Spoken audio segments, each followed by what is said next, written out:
Mantendo segura a herança. E me preserves do mal. Um anúncio de página inteira numa revista mostra um gladiador romano em apuros. Sua espada está caída no chão. O leão enfurecido está de bote armado, com a boca aberta. A multidão no Coliseu, em pé, assistiu horrorizado ao gladiador apavorado tentando fugir. No pé da página lê-se a seguinte frase: não é sempre que você pode se dar ao luxo de ser o segundo colocado. Depois de pedir e receber bênçãos sobrenaturais, influência e poder, Jabes poderia ter imaginado que era capaz de entrar em qualquer arena e enfrentar qualquer leão e vencer. Você poderia pressupor que uma pessoa com a mão de Deus sobre si oraria dizendo: protege-me no meio do mal. Mas Jabes sabia o que aquele gladiador malfadado não entendia. A melhor estratégia para vencer o leão bravio é manter-se fora da arena. É por isso que a parte final de sua oração trata do pedido para que Deus o mantenha fora da briga e me preserves do mal. O último pedido de Jabes é uma estratégia brilhante, mas pouco entendida para manter uma vida abençoada. Afinal, à medida que sua vida transcende o comum e começa a conquistar novos territórios para Deus, adivinhe de quem é o terreno que você está invadindo. No capítulo anterior, aprendemos a pedir poder sobrenatural para trabalharmos apesar de nossas fraquezas. Neste capítulo, rogamos por proteção sobrenatural contra Satanás e contra a capacidade dele de fazer-nos chegar em segundo lugar. Os perigos do sucesso espiritual. É fato comprovado que o sucesso traz consigo grandes oportunidades de fracasso. É só dar uma olhada nos líderes cristãos que caíram em pecado, foram dispensados de seus ministérios e deixaram atrás de si uma enorme quantidade de pessoas abaladas, desiludidas e machucadas. Como alguém já disse, ser abençoado é o maior dos perigos, pois isto tende a anular nosso senso de dependência de Deus e nos deixa propensos à arrogância. Quanto mais você caminha numa vida cheia de bênçãos sobrenaturais, mais precisará do apelo final da oração de Jabes. Você enfrentará mais ataques dirigidos a você e a sua família. Ficará familiarizado com os indesejáveis dardos do inimigo, distração, oposição e opressão apenas para começar. Na verdade, se sua experiência não for assim, tome cuidado. Nunca me esquecerei de uma conversa que ouvi no seminário entre um aluno e seu mentor, o professor Howard Hendricks. O aluno estava ansioso por dizer ao Dr. Hendricks como sua vida estava bem. Na primeira vez em que estive aqui, disse o estudante, eu estava sendo tão tentado e provado que mal conseguia manter minha cabeça para fora da água. Mas agora, glória a Deus, minha vida no seminário está muito tranquila. Não estou sentindo tantas tentações quanto antes. Hendricks, no entanto, ficou bastante preocupado, reação que o aluno não esperava.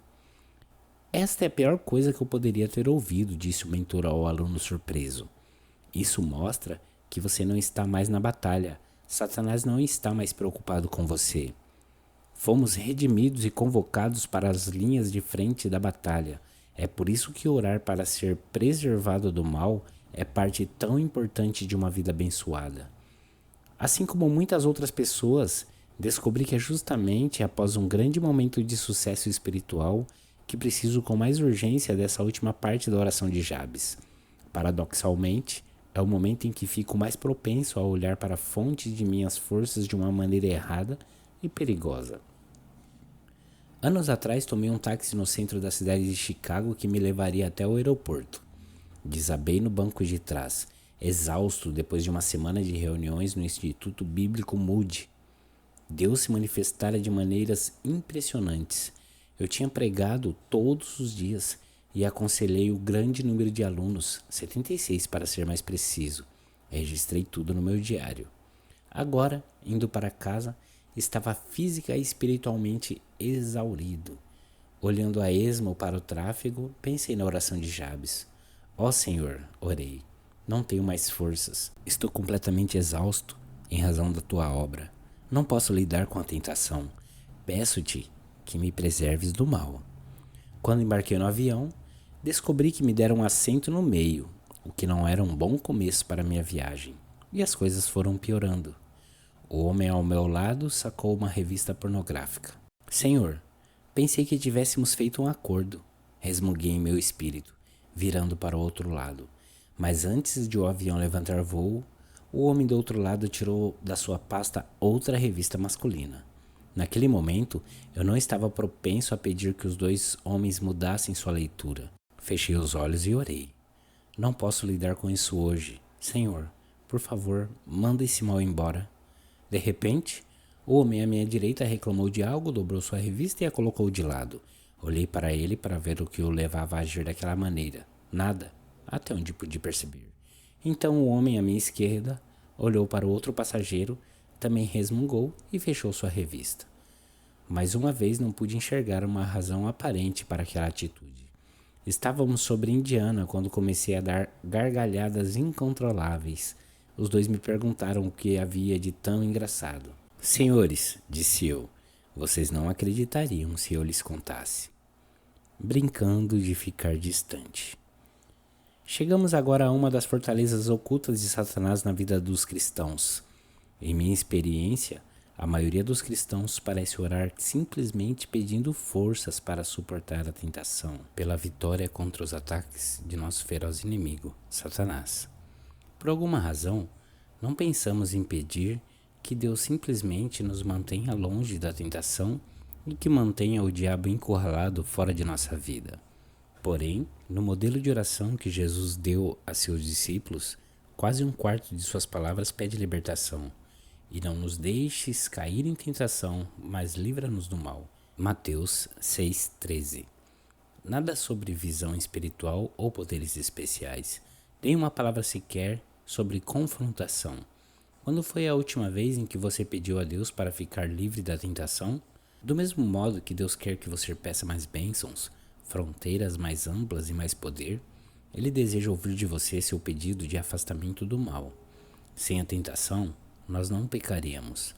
A maioria de nós enfrenta muitas tentações e, portanto, peca com frequência demasiada, porque não pedimos a Deus que nos conduza para longe da tentação. Portanto, amadurecemos muito quando começamos a nos concentrar menos em derrotar a tentação e mais em evitá-la. Embora tivesse todas as legiões do céu à sua disposição, até mesmo Jesus orou pedindo libertação. Mesmo com sua perspicácia divina, Jesus se recusou a entrar numa discussão com Satanás durante a tentação no deserto, na qual o inimigo lhe fez ofertas sedutoras. À medida que penetramos mais fundo no reino do miraculoso, aprendemos que a guerra mais eficiente contra o pecado é orar para que não tenhamos de lutar contra tentações desnecessárias. E Deus nos oferece seu poder sobrenatural para fazer exatamente isso. Deitando as armas. A arena da tentação normalmente é território inimigo. Não quero dizer com isso que ser tentado é a mesma coisa que pecar. Este é mais um dos enganos de Satanás. O que estou afirmando aqui é que somos levados a expurgar o mal das esferas de nossa experiência subjetiva. Este terreno não é neutro, pois somos criaturas caídas que possuem uma compreensão limitada, como Satanás bem sabe. Neste contexto, até mesmo nossas melhores armas, humanamente falando, podem nos levar à derrota. Considere, por exemplo, as armas da sabedoria, da experiência e dos sentimentos. Sua sabedoria, ela funciona muito esporadicamente, na melhor das hipóteses, pois a natureza do mal é nos enganar com um pouco de verdade. Não toda a verdade, mas uma parte suficiente para nos deixar em dúvida. Adão e Eva não eram mais propensos a sucumbir à tentação do que nós somos hoje. A verdade é que eles, ao contrário de nós, eram perfeitos em todos os aspectos e nenhuma de suas necessidades deixou de ser atendida. Satanás abordou a raça humana no ponto mais alto de sua promessa e de seu desempenho, e nos destruiu com uma simples conversa amigável. É por isso que, como Jabes, devemos orar pedindo proteção contra o engano. Senhor, afasta-me de cometer os erros aos quais estou mais propenso no momento em que chega a tentação. Confesso que aquilo que julgo ser necessário inteligente ou pessoalmente benéfico em geral, é apenas um belo disfarce para o pecado. Assim, peço-te que me preserves do mal. Sua experiência. Quanto mais penetramos em novos territórios para Cristo, menos nossos flancos estão protegidos contra os ataques de Satanás. Alguém já disse, o perigo não está em se colocar à beira do precipício, mas de estar desatento. Uma pequena tolerância ao orgulho ou à confiança em si mesmo pode provocar um desastre. A mais profunda tristeza que constatei na vida de outros cristãos está entre aqueles que experimentaram enormes bênçãos, alargaram suas fronteiras, receberam poder e caíram em sérios pecados. Tal como Jabes, devemos orar pedindo que sejamos poupados dos julgamentos errados. Senhor, afasta-me da dor e da tristeza que o pecado traz. Coloca uma barreira diante dos perigos que eu não posso ver e daqueles que eu acho que posso enfrentar devido à minha experiência, ou orgulho ou falta de cuidado. Protege-me, Senhor, com o teu poder. Seus sentimentos. Será que compreendemos mesmo quanto nossos sonhos humanos estão longe do sonho que Deus tem para nós? Estamos imersos numa cultura que valoriza a liberdade, a independência, os direitos pessoais e a busca pelo prazer. Respeitamos as pessoas que se sacrificam para conseguir aquilo que querem. Mas, e quanto a ser um sacrifício vivo, a negar-se a si mesmo? Do mesmo modo como Jabes orou, devemos pedir que sejamos afastados daquilo que nos parece correto, mas que na realidade está errado. Senhor, afasta-me das tentações que apelam às minhas emoções e às minhas necessidades físicas, daquelas que pensam equivocadamente que mereço, ou que tenho o direito de desfrutar. Tu és a fonte de tudo aquilo que é verdadeiramente vivo, e por isso peço-te que dirijas os meus passos para longe de tudo que não vem de ti. Esses são pedidos de libertação que nosso Pai tem prazer em ouvir e responder. Testemunha da liberdade. Uma vez que Satanás se opõe de maneira mais contundente àqueles que começam a se tornar uma grande ameaça a ele e a seu reino, quanto mais Deus responder às suas orações de Jabes, mais você deverá se preparar para enfrentar ataques espirituais. Há momentos, porém, em que você não pode se afastar do mal, porque, pelo poder de Deus, você está tentando lançar um ataque fulminante contra as trevas. Nesses momentos, você pode se manter confiantemente firme contra o inimigo com aquilo que Paulo chama de as armas da nossa milícia. 2 Coríntios 10, 4. Lembro-me de uma reunião de oração nos primeiros anos do movimento Promise Keepers. Os 25 membros de nossa diretoria se reuniram em oração pouco antes do início do evento, ao qual compareceram dezenas de milhares de pessoas no estádio logo abaixo de nós. A opressão era tão forte que tropeçávamos em nossas palavras e ficávamos calados. A menos que derrotássemos aquela oposição tão intensa, sabíamos que não haveria razão para darmos início ao programa. Por fim, um dos membros se levantou e começou a atacar o mal com a verdade. Irmãos, a vitória já é nossa, declarou ele confiadamente, enquanto nós continuávamos de joelho. Com total determinação, ele começou a orar, mencionando a verdade da vontade de Deus para aquele dia. Sua memorável oração foi algo mais ou menos assim: Senhor, é tua vontade que busquemos tua bênção para esta grande multidão de homens e suas famílias. Sabemos que é teu profundo desejo conquistar áreas para o teu reino nesta geração, neste dia da história, neste estádio, e já te agradecemos o que farás aqui.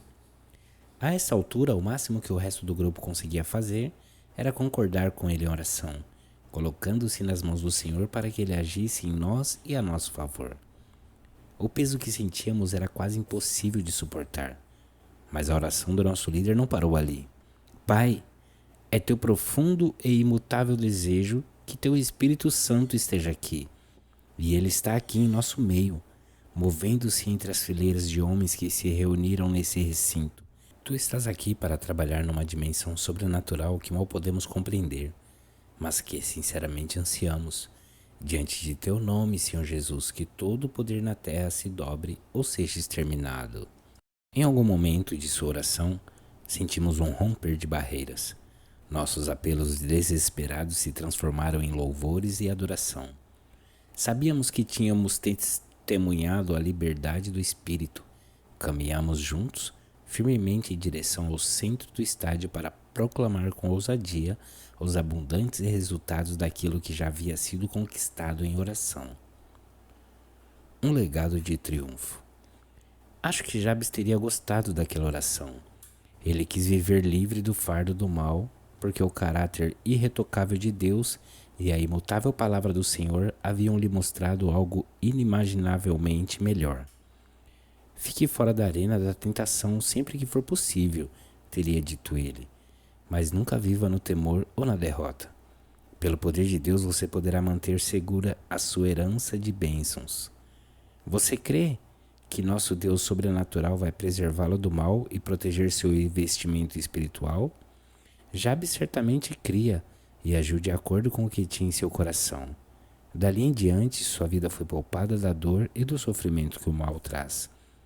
Paulo disse aos Colossenses que Deus lhes deu vida juntamente com ele, Cristo, e que, despojando os principados e as potestades, publicamente os expôs ao desprezo, triunfando deles na cruz. Colossenses 2, 13, 15. Que maravilhosa declaração de vitória! Através de Cristo podemos viver em triunfo, não em tentação ou derrota, fazendo do quarto trecho da oração de Jabes uma parte integrante de nossa vida. Estamos prontos para prosseguir rumo a um nível mais alto de honra, além de incrementar exponencialmente nossas bênçãos. Eis o porquê, ao contrário da maioria dos portfólios de ações, no reino de Deus o investimento mais seguro é também aquele que mais rende.